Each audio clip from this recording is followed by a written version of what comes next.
2 Kings 10. Jehu wipes out Ahab's royal house. Ahab's royal family in the city of Samaria had a total of 70 sons. Jehu wrote some letters to the officials of the city. He also sent them to the elders there, and he had sent them to those who took care of Ahab's children. He said, "Your master's sons are with you. You also have chariots and horses and weapons, and you are living in a city that has high walls around it. As soon as you read this letter, here's what I want you to do. Choose the best and most respected son of your master. Place him on his father Joram's throne. Then fight for your master's royal house." The leaders of Samaria were terrified. They said, "King Joram and King Ahaziah couldn't stand up against Jehu, so how can we?" The city governor and the person who was in charge of the palace sent a message to Jehu. The message was also from the elders who took care of Ahab's children. It had said, "We will serve you. We'll do anything you say. We won't appoint anyone to be king. Do what you think is best." Then Jehu wrote them a second letter. It said, "You say you're on my side. You say that you will obey me. If you really mean it, bring me the heads of your master's sons. Meet me in Jezreel by this time tomorrow." There were 70 royal princes. They were with the most important men of the city.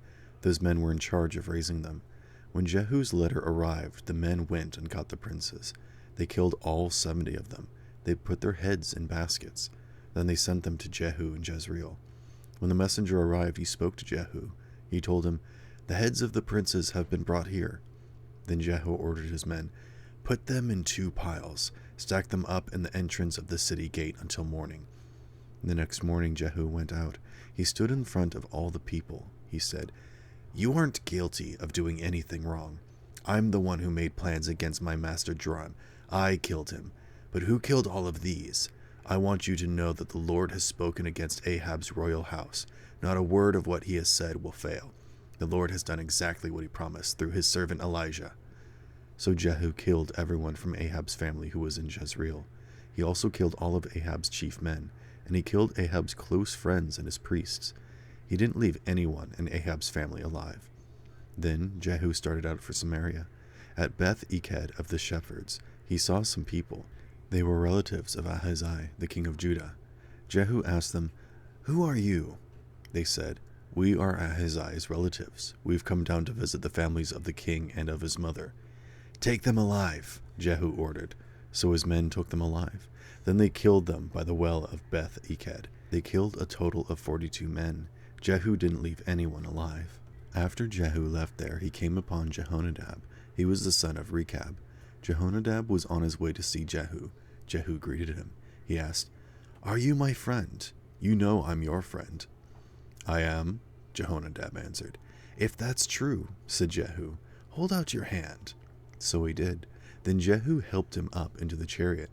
Jehu said, "Come along with me. See how committed I am to serve the Lord." He had him ride along in his chariot. Jehu came to Samaria. He killed everyone who was left there from Ahab's family, and so he wiped out Ahab's royal house. That's what the Lord had said would happen. He had spoken that message to Elijah. Jehu kills those who serve Baal. Then Jehu brought all of the people together. He said to them, "Ahab served the god Baal a little. I will serve him a lot. Send for all of Baal's prophets. Also send for all of his priests and the others who serve him. Make sure that not a single one is missing. I'm going to hold a great sacrifice to honor Baal. Anyone who doesn't come will be killed." But Jehu was lying to them. He was planning to destroy those who serve Baal. Jehu said, "Call everyone together to honor Baal." So they did. Then he sent a message all through Israel. All of those who served Baal came. Not a single one of them stayed away. They crowded into Baal's temple. It was full from one end to the other. Jehu spoke to the one who took care of the sacred robes. He told him, "Bring robes for everyone who serves Baal." So he brought the robes out for them. Then Jehu went into Baal's temple. Jehonadab the son of Rechab went with him. Jehu spoke to those who served Baal. He said, "Look around. Make sure that no one who serves the Lord is here with you. Make sure only those who serve Baal are here." So they went in to offer sacrifices and burnt offerings. Jehu stationed 80 men outside. He warned them, "I'm placing some men in your hands. Don't let a single one of them escape. If you do, You will pay for his life with yours." Jehu finished sacrificing the burnt offerings. As soon as he did, he gave an order to the guards and the officers.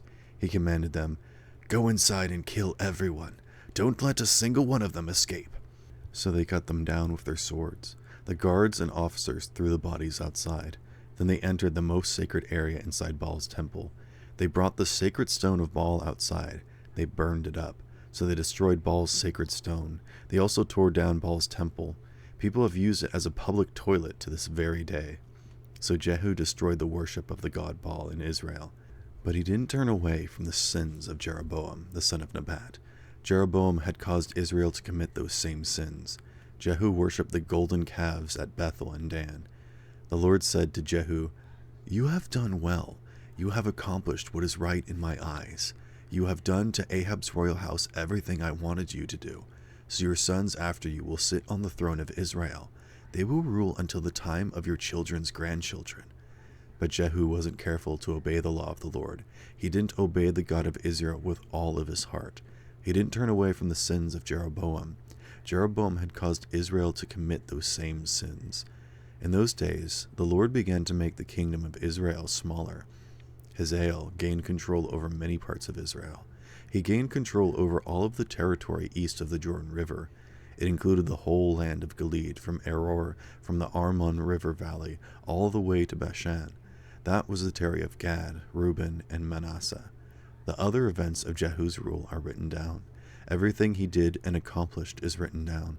All of those things are written in the official records of the kings of Israel. Jehu joined the members of his family who had already died. His body was buried in Samaria. His son Jehoahaz became the next king after him. Jehu had ruled over Israel in Samaria for 28 years.